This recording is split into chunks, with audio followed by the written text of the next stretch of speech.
Hi everyone and welcome to the beige room. Today we'll be looking at this computer.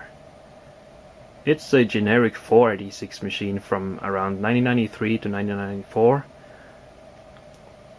You can see it's a MIDI tower. It's got a CD-ROM, hard drive caddy, a single 3.5 inch floppy disk, and doesn't look too suspicious. Fairly common machine of its time. Now this machine, despite its age, looks to be pretty okay condition. I can't see any serious scuff marks or dents or any damage. I think it looks pretty okay.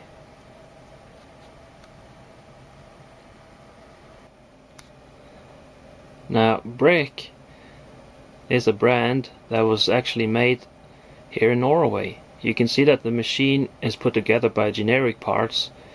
It probably comes from Taiwan, the most of it.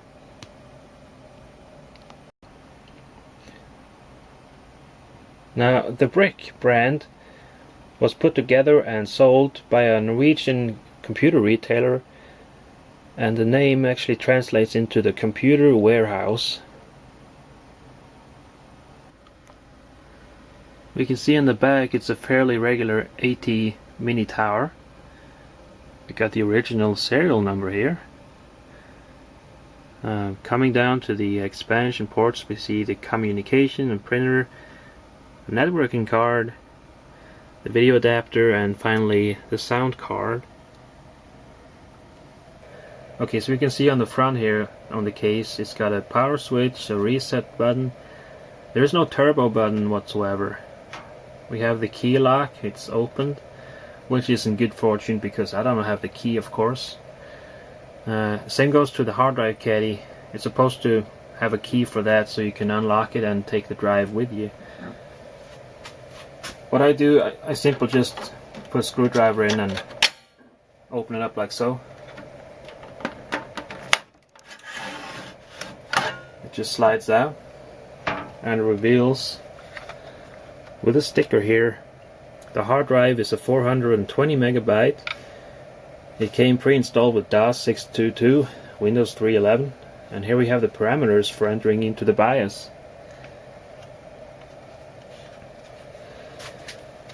So by popping up some of these notches with a screwdriver, the lid comes off and reveals a standard IDE hard drive in here. This one's a Seagate. It's got a sticker label that says it's actually put together in 1994, just before Christmas. So that would mean that this computer would go on sale in 1995.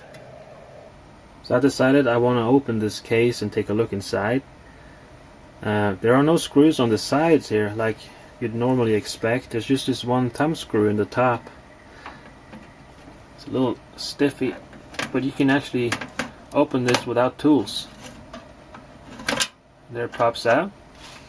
Now these cases are a little tough to get open, so you have to get a good grip on both sides and just yank that thing out.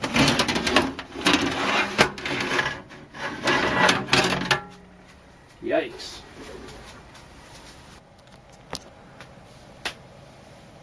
Yeah, so here we got the inside of the thing. It looks pretty clean and can't see much of a cable mess in here.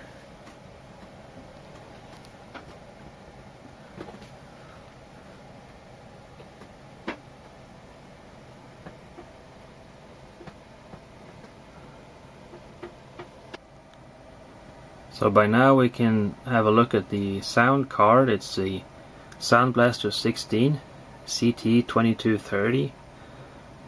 I know that this is one of the good ones.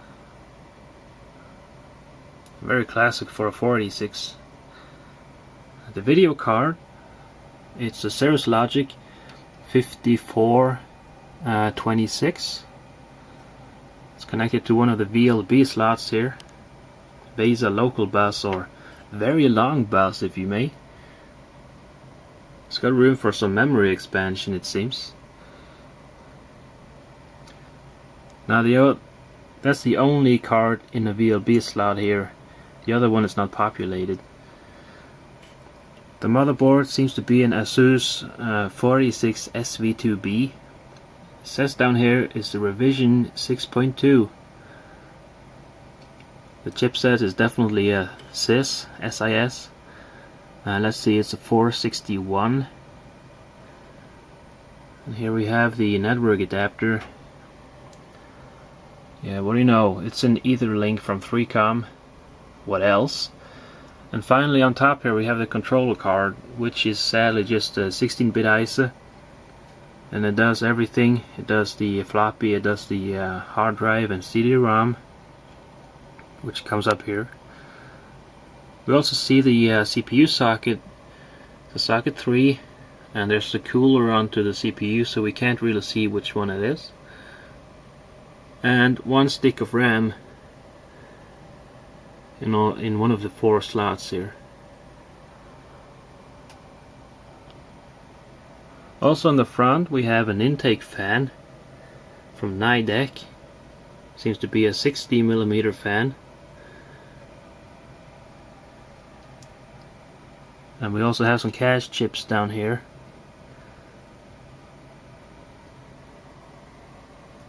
So how about I take out all of these cards and have a closer look at the motherboard maybe.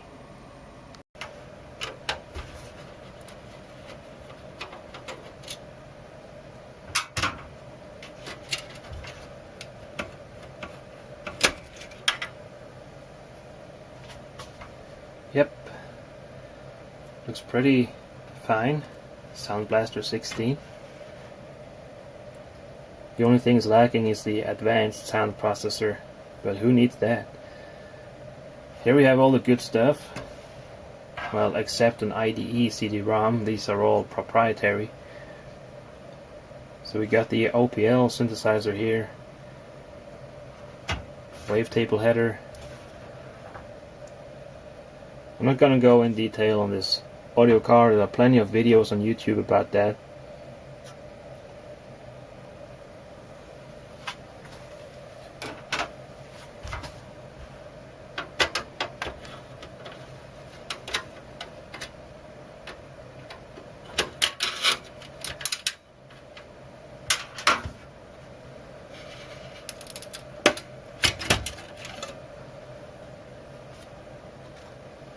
The video card,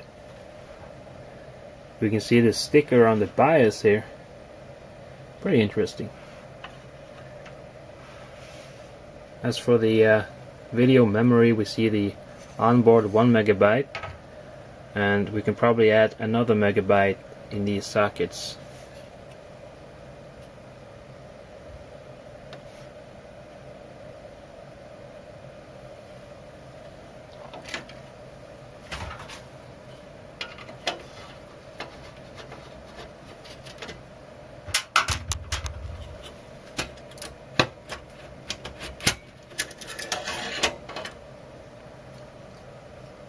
So here's the Etherlink 3 card. It's got all available options of its time with the T-base, coaxial. You got the 15-pin connector and the TP, which we more commonly see today. I call it the TP. It's an 8-pin RJ45 connector. What's interesting about these cards, you can add a boot ROM into this socket, and it can be anything. It can boot from, say, CD-ROM or anything. It overrides the motherboard's boot procedure. So this is a very handy socket to have in a computer like this. Next up, I need to remove these ribbon cables. Trying to use my fingernails here. Here goes the floppy cable.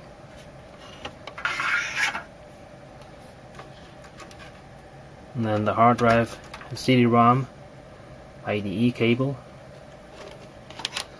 And here is the hard drive activity LED, connected right to the controller and not to the motherboard.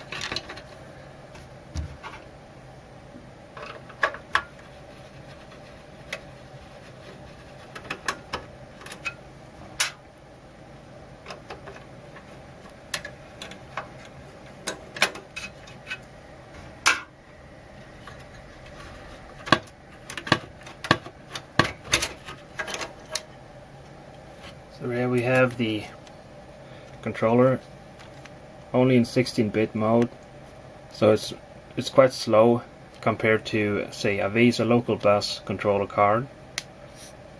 So WinBond chip, a lot of jumpers to set some different I/O settings, etc. You can enable and disable any of these things that it controls. Also remove the power cables.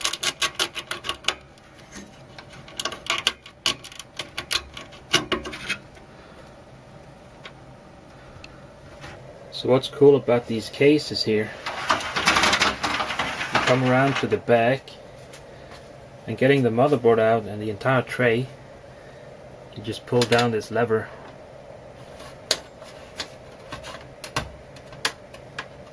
Let's see. And it just comes right out here.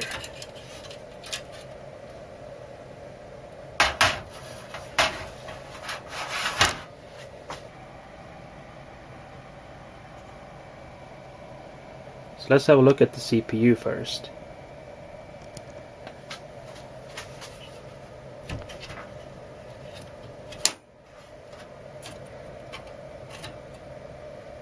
You can see that this is a classic 486 chip with a cooler on top, and there are some plastic things that hold it in place.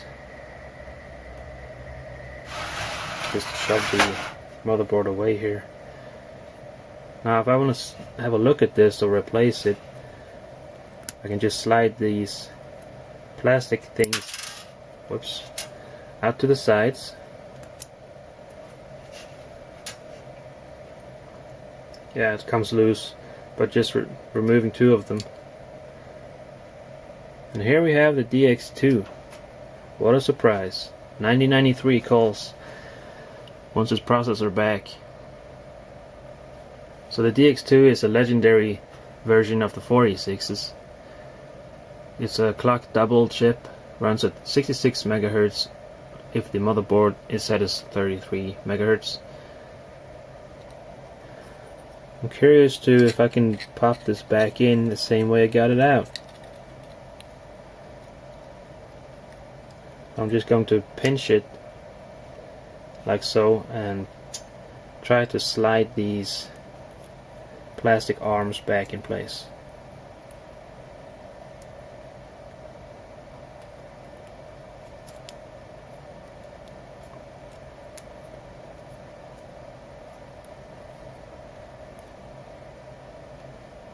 Yeah.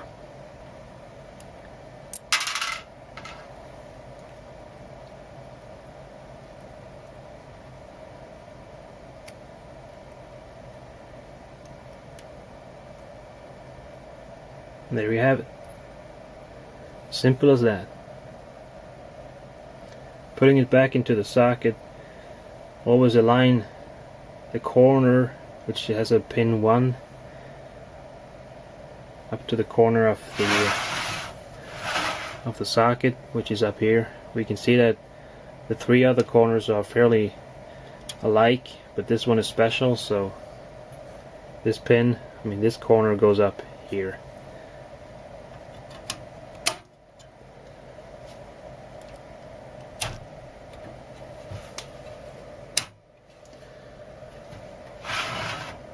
Coming up to the memory stick.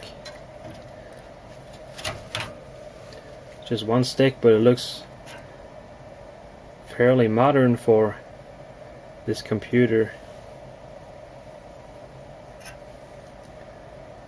It's from Kingston, which is a very good brand, I believe. I'm not really sure. Yeah, this is, you can probably not see it on this camera, but it's 60 nanoseconds. Now 60 nanoseconds is very fast for 46. I don't think this was the originally installed RAM. It's probably much bigger and overkill fast for this 33 megahertz system.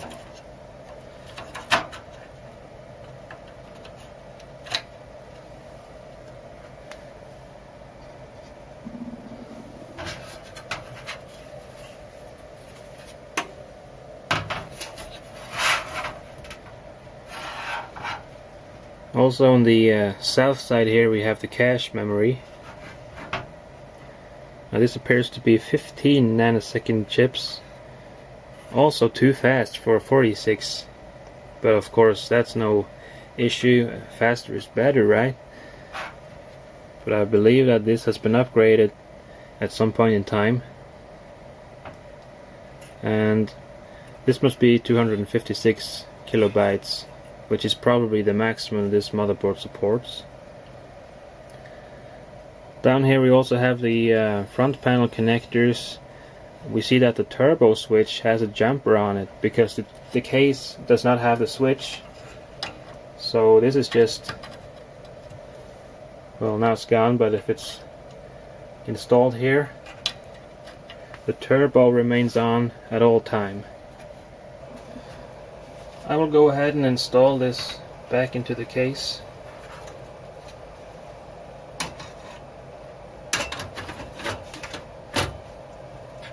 It goes into the little track down here so you can't go wrong.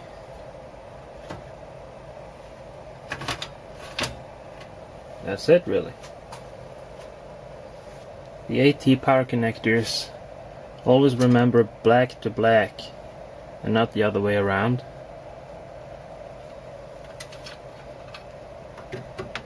Now if I would have a faster hard drive installed to this system, it would be very beneficial to run it through a VESA local bus controller card like this one.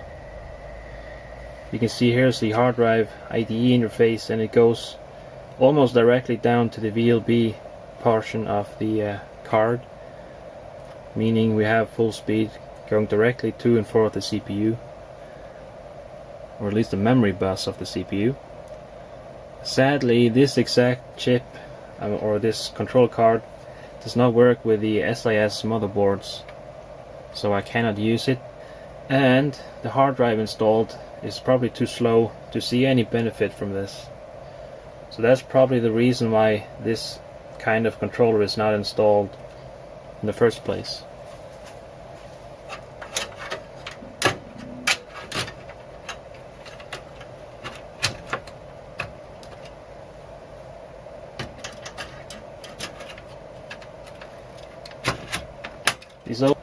Put the good old video card back in place. Now, before I'm pushing down here, I'm going to grab a hold of the motherboard with my one hand and try to wiggle this thing down. I don't like the motherboard bending too much on the rear side here because of this is a very long card and it generates a lot of force pushing down to the motherboard, and it's doing a lot of flexing, and I don't like that. So I try to minimize it as much as I can. So these 16-bit ISO cards are much easier to slide in.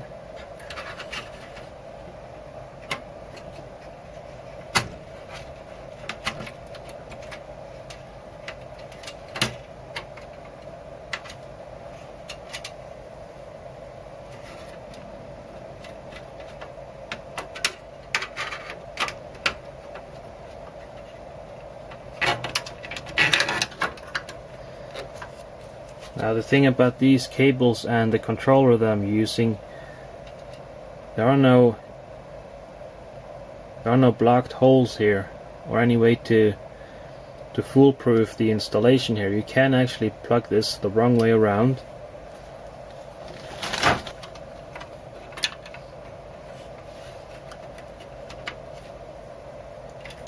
Last but not least, the audio cable from the CD-ROM so we can listen to CD music.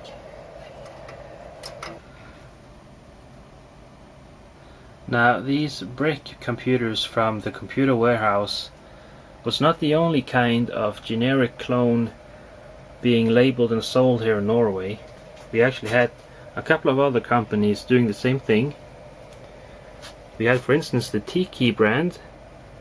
This is an older Turbo XT computer and needs a good repair. Also, there was the Cynet brand. This is a Pentium PC that I'm going to look into very soon.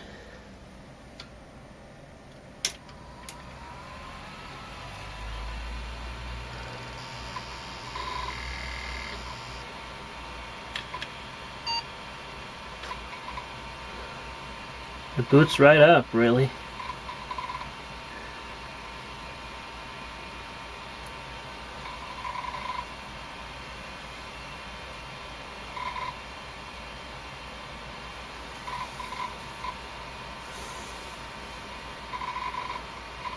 Okay, there is some issues going on here.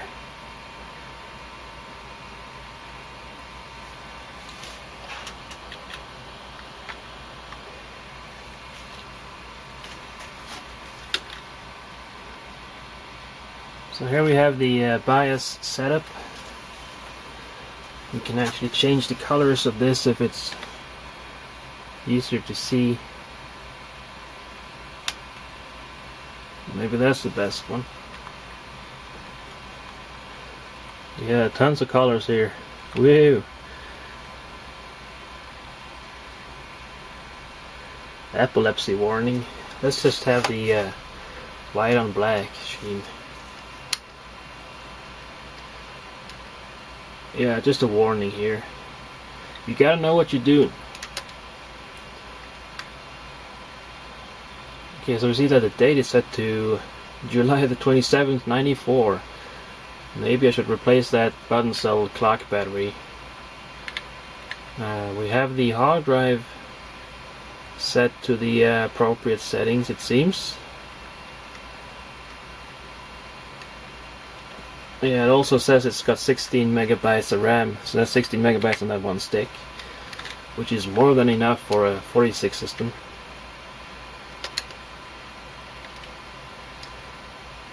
Well, in here it's not much to do. Well, you can see that the cache memory is enabled. Of course, you want that.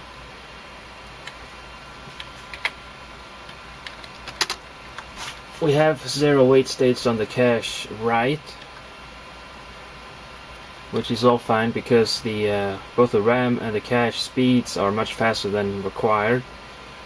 We also have the auto detection of hard drive, and it goes really fast. Yes, we want to accept that. Now the D drive here is the CD-ROM, but I don't think BIOS is going to find it. Not detected. Yeah, I'll accept that. And we have some hard disk utilities here, which is quite handy for this old drive. I have no idea how healthy it is. So I'm going to run this media analysis, and that will also wipe the disk, but also checks it for error. All data will be lost. Yeah, I'll continue. I don't want to mess into the old user files or anything on the disk. I'll wipe it clean and reinstall everything to it. So here we see it's counting the cylinder and head, and it's going to take a while, obviously. So while we're waiting for the media analysis to run, let's have a closer look at the 46 CPUs. Starting with the 46DX. Now this little guy runs at 33 megahertz, same as the motherboard. This is the original generation 46. On earlier 386 systems, you would have the CPU and additional math coprocessor called the 387. Now, the 46 was a single package with both of these features integrated, and that was called the DX. Later on came the cheaper alternative, the SX chip. This one in particular also is rated at 33 megahertz, so it's the same bus speed, and the CPU in here is the same, but this one is lacking the FPU unit. So those programs that relied heavily on the usage of the FPU would be very slow on the SX chip. But overall, just desktop performance for regular office users and that kind of stuff, the SX were a very good option. It was cheaper and it was a fast chip, so saving some money there. And of course we cannot go forgetting about the DX2, the clock doubled 66 megahertz version, which is a result of the DX chip. When they tried to make it faster and faster, like 40 and 50 megahertz, the motherboards and the chipsets and everything would start to become unstable. So running the CPU speed internally faster than the external bus speed was the solution. The DX2 was very popular in 92, 93, before the Pentium, and a little while into the Pentium lifetime, because it was a solid performer and much cheaper than the Pentium systems. And in many cases, people would want to upgrade their previous SX or DX system to a DX2. To do that, you could also buy an overdrive chip, which is basically the same thing, but you don't have to have the motherboard supporting the clock doubling. That's done on itself. So you just replace one of these chips. Well, you have to set for DX, and you can just pop that out and plug this overdrive chip right into it. And several versions of this existed. Say if you had a system running at 25 megahertz, the overdrive would be naturally running at 50, because that's 2 times 25. Or in this case, a 33 bus will give you 66 megahertz on the overdrive. Now the upgrade path from the 46 came into the DX4. This is a chip that runs at a 100 megahertz, so it's actually should be called DX3, which is 3 times bus speed. It was planned a DX3 chip running at 2.5 bus speed, so that's the reason why it's called DX4. This one was released in 1994, and it quickly became the cheaper alternative to buying a whole Pentium system. The thing about these chips is they run on 3.3 volts rather than the 5 volts of the previous chips. This chip in particular has an interposer on the back, which goes into a 5 volt socket, and it turns it down to 3.3 volts so you don't overvolt the chip. So that's a solution for a motherboard that does not support 3.3 volts. Same goes with the AMD 5X86. This came around, I believe, in 1995. 3.45 volts, a little higher than the DX4. This runs at 4 times bus speed, so it's rated at 133 megahertz. It's got 16 kilobytes of level 1 cache, while all the rest of these have only got 8. Intel also released the Pentium overdrive. This is the only chip that utilizes the entire socket with all its pins. It's a Pentium chip that just is being pushed down to this socket standard and has its own cooler and voltage regulation. In many eyes, it was too little too late. When it released in 96, you would be better off just replacing the entire 46 system with something new. Now, cooling became an issue as well, especially with the DX2, which ran at 66 megahertz and still doing it at 5 volts. So various cooler solutions existed, like the one we've seen earlier. This is almost just like it. Slides on with some plastic grips, and this is also the same thing really. It just clamps onto the CPU. No cooling paste is required, no fan is really required, but as long as you have some airflow going over here, as a gentle breeze, you know, that would be more than enough to cool down. Compare that to the naked chip with no cooler, it's going to run too hot. That was successful. Now comes the tedious part of reinstalling the operating system.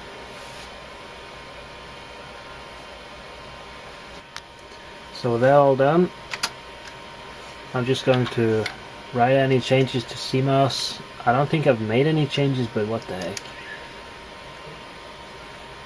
I'll have it reboot with the DOS install floppy in.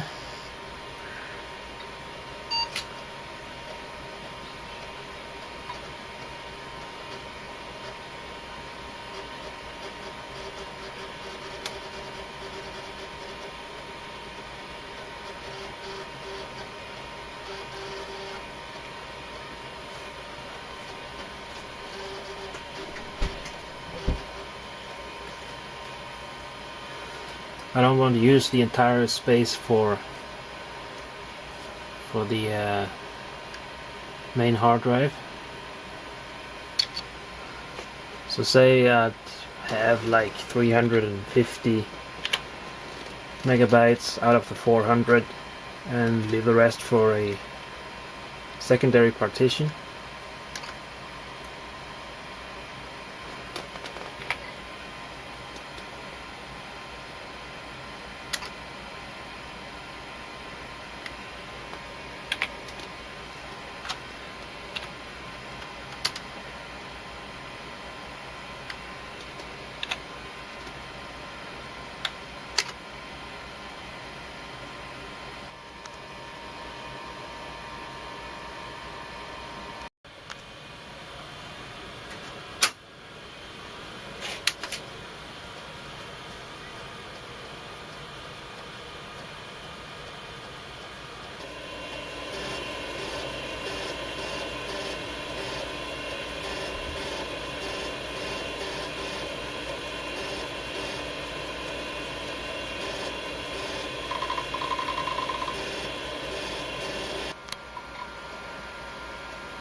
Finally, everything is installed and seems to be working just fine. And it's time to have some fun.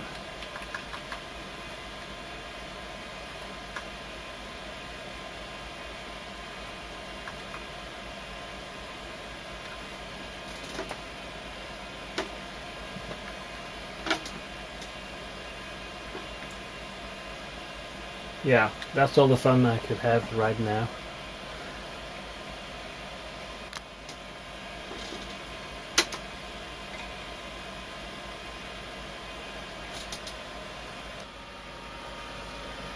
It's about time to shut it down.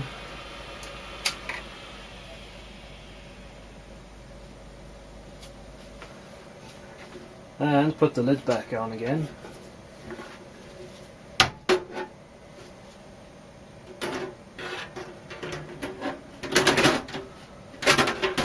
Now, these things always gets me.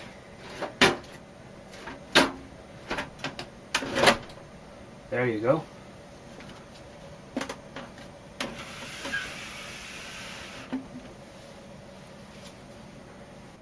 One funny thing about the case here, you have to like get these two little pins punched under the plastic front, so you need the screwdriver and just bend that out a little bit and push the top cover down, and there it goes. It's locked in the front here, and the only thing securing it is the thumb screw on the back. Just gotta center this piece so that it hits the hole.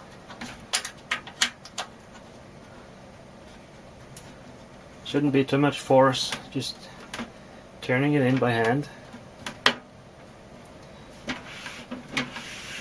Perfect.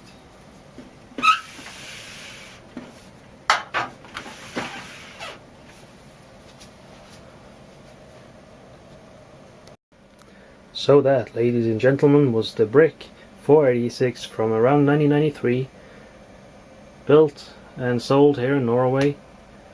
Nothing really special about it, but it's a cool piece of history, I guess. And yeah, again, thanks for watching and take care.